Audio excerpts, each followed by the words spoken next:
মক্কার কুরাইশরা বলে, ও নবী, আব্দুল্লাহর বেটা মুহাম্মদ, তোমার অনুসারীদের গা থেকে গন্ধ আসে। সব গরিবরা তোমার উম্মত, একটারও টাকা নাই, পয়সা নাই, সমাজে কোনো নাম নাই, ধাম নাই, সবাই অসুস্থ, খাবার নাই।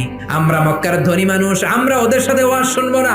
মক্কার ধনী লোকদেরকে নিয়ে তুমি যদি একটা ডেট করো, ওই ডেটে আমরা সবাই বসবো। কোনো গরিব সাহাবা, দুর্গন্ধওয়ালা সাহাবা, কালো সাহাবা আসতে পারবে? রহমতের নবী, দয়ার নবী, মায়ের নবী ভাবলেন, ধনীদেরকে নিয়ে যদি একটা ডেট দেই, এই ডেটের কারণে যদি কালিমা পড়ে ধনী কুরাইশ গুলো মুসলমান হয়, জাহান্নামের আগুন থেকে অনেকগুলো কুরাইশ লোক বেঁচে যাবে, ঠিক কিনা? এই চিন্তা করে গরিব সাহাবীদেরকে বললেন, খবরদার ওই দিন আসবা না, ওই দিন আমার ঘরে কেউ ঢুকবা না। ও বেলাল, তোমার গায়ের রং কালো, তুমিও ঢুকবা না। যাদের ভালো জামা নাই কেউ আসবা না। আজকে দিনটা ধনীদের দিন। কাদের দিন?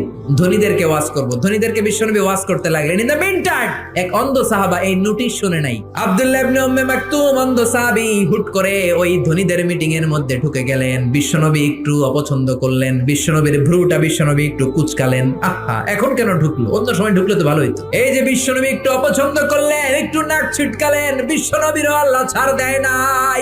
বিশ্বনবীরে ধমক দিয়ে, বিশ্বনবীকে সাবধান করে দিয়ে ওই সাহাবীর সম্মানে রব্বুল আলামিন একটা সূরা নাজিল করলেন।